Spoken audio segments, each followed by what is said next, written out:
অল্প বাজেটে ভালো মানের পিওর সেগুন কাঠের ডাইনিং টেবিল নিয়ে আসলাম কিন্তু স্বপ্না ফার্নিচারের কারখানা থেকে। সরাসরি যারা কিনতে চাচ্ছেন এবং ফ্যাক্টরি ভিজিট করে কিন্তু কিনতে পারবেন।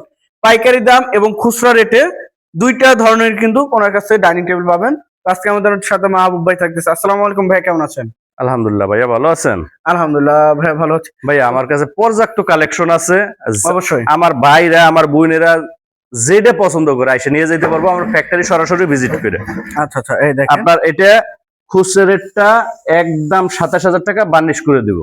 বানিশ করে দিবেন? বার্নিশ করে দেবো। আচ্ছা, আর পাইকারি রেটটা র অবস্থায় একদম ২২,০০০ টাকা ভাইয়া। 22,000 টাকা। 22,000 দেখেন টাকা। কত সুন্দর সুন্দর একদম এই দেন, এই যে কালেকশনের অভাব নাই। এই যে কালেকশন আছে ভাইয়া, এই যে এই পাশে পর্যাপ্ত পরিমাণ কালেকশন আছে। আচ্ছা, পর্যাপ্ত পরিমাণে হ্যাঁ। কালেকশন। আপনার একদম খুচরা রেটটা ২৭,০০০ টাকা বার্নিশ করে দেবো। বার্নিশ করে দেবো। আর আচ্ছা, যারা এই পাইকারি হোলসেল রেটে নিতে চায় র অবস্থায় এই ক্ষেত্রে একদম ২২,০০০ টাকা। একদম 22,000 হ্যাঁ, যেটা নেই অভাব নাই মালের। দেখেন যেটা নেবেন পর্যাপ্ত 22,000 পরিমাণ টাকা মাল আছে। যে এবং এই পাশে আছে, ওই খুচরা পাশে আছে, ওই পাশে আছে।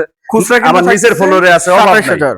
এই যে এই পাশে কিন্তু থাকতেছে দেখেন। খুচরা রেটটা ২৭,০০০ আর হোলসেল রেটটা একদম ২২,০০০ টাকা। এটা কিন্তু ডাইরেক্ট কাঠ, যেটা সেগুন কাঠ। হ্যাঁ, অনেকেই যাচাই করে চিনেন নিব, না। একবারে যাচাই করে নিব। অনেকে কিন্তু সেগুন কাঠ চিনে না, তাদের জন্য কিন্তু মাহবুব ভাই এরকম করে রাখছে। কাঠ দেখে শুনে যারা চিনে না তাদেরকে চিনায়ও দিবে। চিনানোর জন্য, এই দেখেন কাঠের কোয়ালিটি একবারে চিনিয়ে দেবো। এগুলোর প্রাইস তো সেম ভাইয়া? একবারে সেম, ২২,০০০ টাকা ২৭,০০০ টাকা। এই দেখেন যার যেটা লাগবে যেরকম ডিজাইন পছন্দ যেরকম ডিজাইন এখানে পছন্দ যদি না হয় সেক্ষেত্রে কিন্তু ভাইয়াকে আপনার ডিজাইন দিলে কিন্তু ভাইয়া বানায় দিতে পারবে। Unique unique quality. এটা কিন্তু সম্পূর্ণ গ্লাস টপ। আর যদি ফুল ভিক্টোরিয়া, সেমি ভিক্টোরিয়া নেন, আরো যদি দামি দামি ডিজাইনের নিতে চান সেটাও কিন্তু ভাইয়াকে ডিজাইন দিলে বানায় দিতে পারবে। হ্যাঁ, বানায় দিতে পারবো ভাইয়া। ভাই একটু আবার লোকেশনটা বলে দেবেন। লোকেশনটা হলো উত্তরপাড্ডা সাতাকুল রোড, ইয়াসিননগর মসজিদ।